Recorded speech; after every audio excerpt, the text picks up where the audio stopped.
Yo people, welcome back to the YouTube channel. You already know what time it is. It's time for another video. Big up your damn selves in the building. Make sure you smash up the likes every single damn time and subscribe if you are new. I am back at 75% fitness, right? We are just slowly working our way back into the thick of things. It's been a long weekend. We have been absolutely bedbound and just on the last legs. Like literally, it's been ridiculous how sick I've been. I don't think I've been this sick since I actually caught COVID.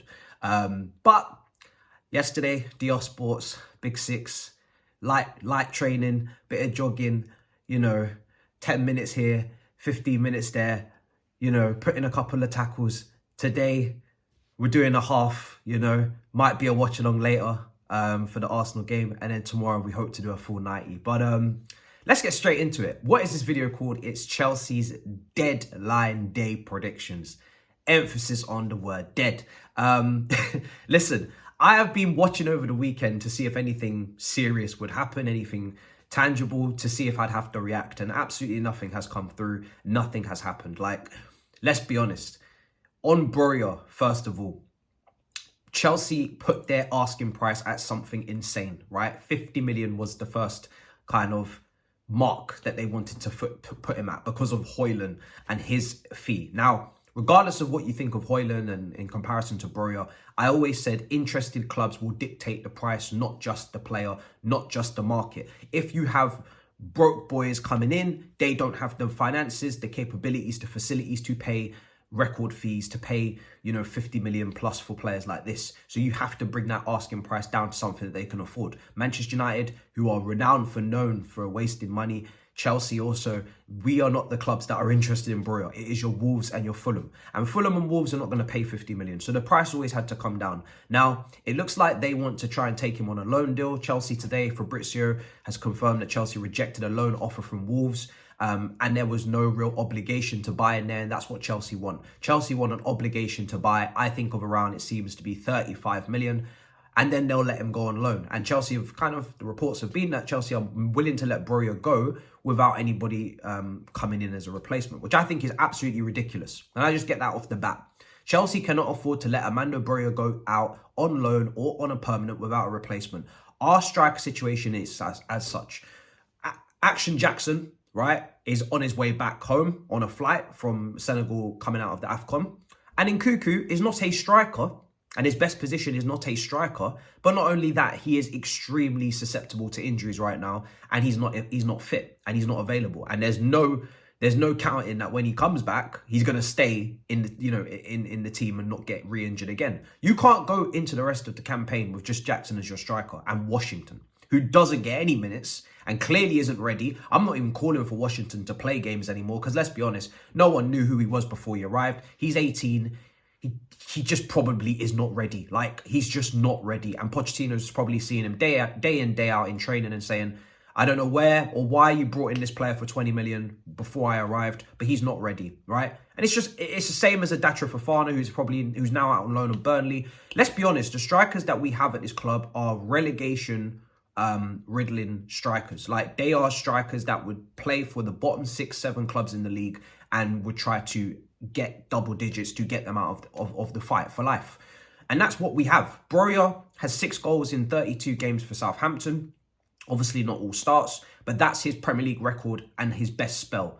That's why Wolves and Fulham don't want to put down 30 million obligations or 35 million obligations because they feel that maybe in the summer there'll be a better option on the market, or they don't know that Broja is 100% going to give them goals. He's not proven at this level in this league. He's not got a proven track record. 6 goals in 32 is okay for a young player, but it's not record breaking. It's not something to hang your hat on. So our strikers, if you take them all out, Jackson, obviously, I like, but he could have easily been playing for a Bournemouth. We know they were interested the January before. The strikers that we have at this club are all of the level of clubs in the bottom half trying to get to 40 points, right?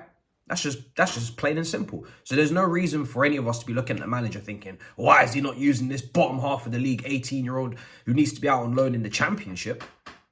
He needs to be out on loan in the Championship. Let's keep it a buck. He needs to be out on loan in the Championship.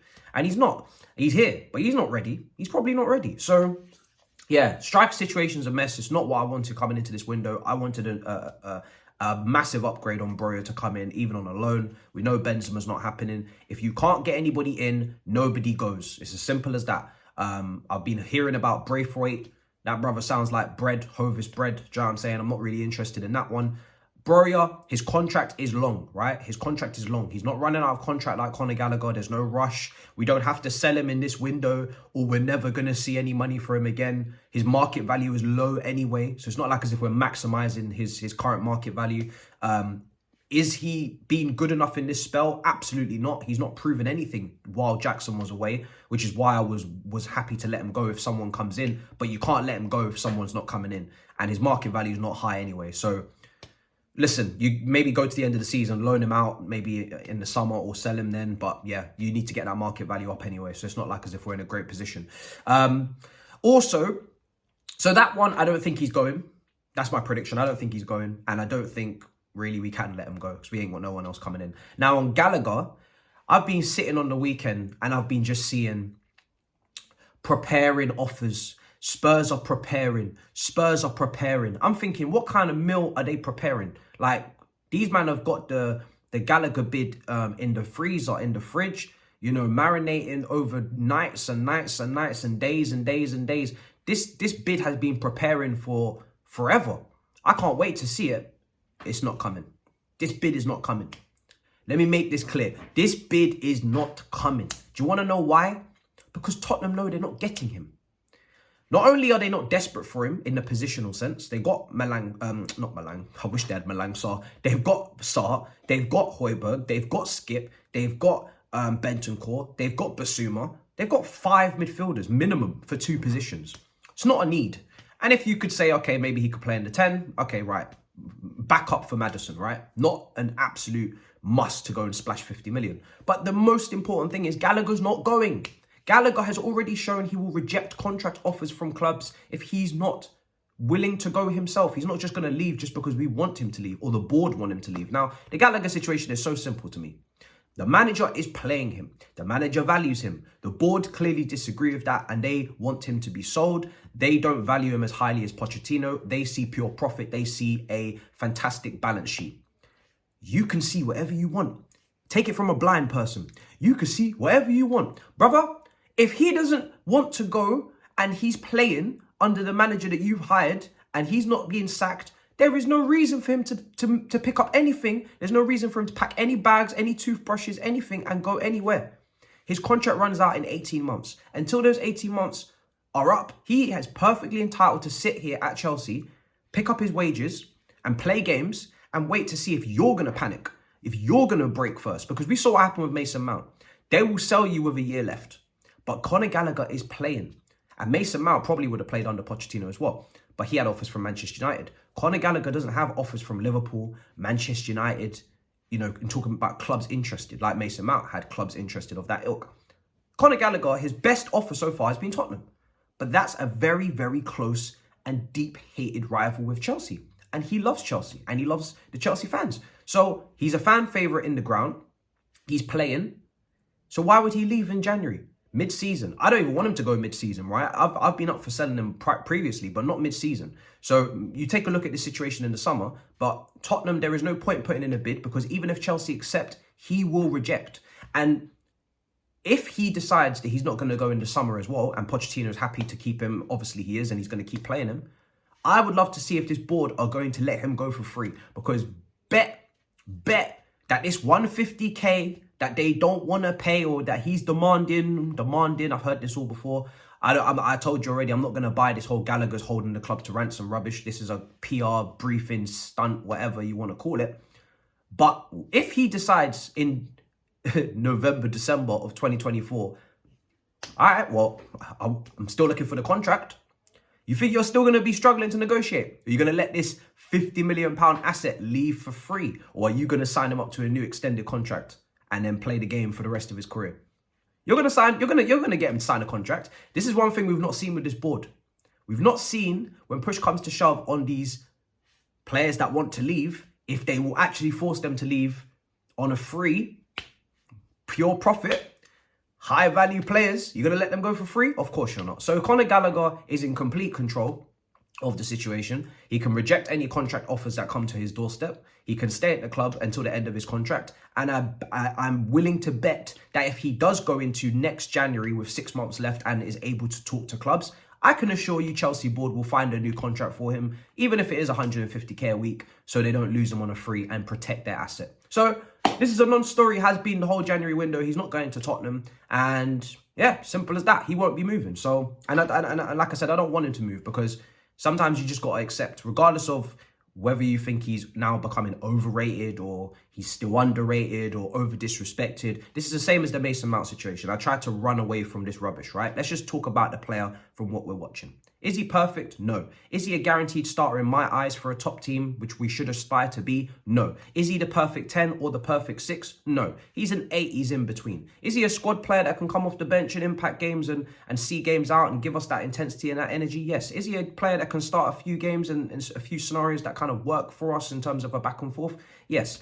Would I still sometimes look at cashing in if the offer was fantastic and incredible? Yes, because I don't think he's one of those intouchable, type players that, we can't replace. Same as Mason Mount. But in the mid-season, when we're in the situation we're in, with the players that are really not proven to stay consistently fit, unfortunately, the Chukwamekas and the Nkukus and, the Lavias and the Okachukus and all of these 6s, 8s and 10s, that are always injured or out, we need to keep the durable players so we can at least field an 11. And that's just as simple as it is, because he is better than Cassidy right now. He is better than, some of these other players that we've brought back on loan, Diego, go, and all these players that are going to be big parts. No, they're not. So yeah, let's just get to the end of the season with what we've got. Same with the striker, and we pray for the best. And the final bit of news as well, of course, is that, the Adam Walton, centre midfielder from Blackburn, 19 years old, who played against us in the Cup, is now going to Crystal Palace. Again, another central midfielder who's talented that we were getting linked with.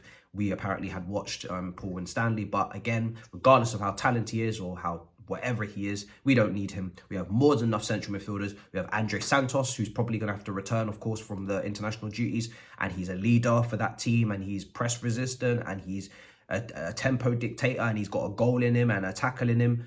Talk to me about Andre Santos. Don't talk to me about somebody at Blackburn who's doing very well in the Championship at his age, but we've already got like 3 or 4 players in midfield that literally have potential as well. So not interested, couldn't care less. Even though Palace are very good at picking up talents from the Championship, Eze, Elise, that's all good. Like I said, you can't have everyone. And I'm glad that we can't, because it would literally be counterproductive. So yeah, that's it. That's it. Counterproductive. So yeah, that's it, guys. Big up your damn selves. Make sure you smash up the likes. Just a rough and cut quick video for you today, because I'm still in the recovery and I'm trying to get back to full fitness. So yeah, looking forward to hopefully being able to do the watch along in its full capacity. And I'll be back tomorrow, of course, with the preview in the morning, and then the watch along for the big game, and then the review, and then we're really rolling. We're rolling again. So love and guidance. Thank you for the patience. It's been a long weekend. Haven't seen you guys, but we're here. We're arriving. So big up your damn selves. In a bit, people. Peace.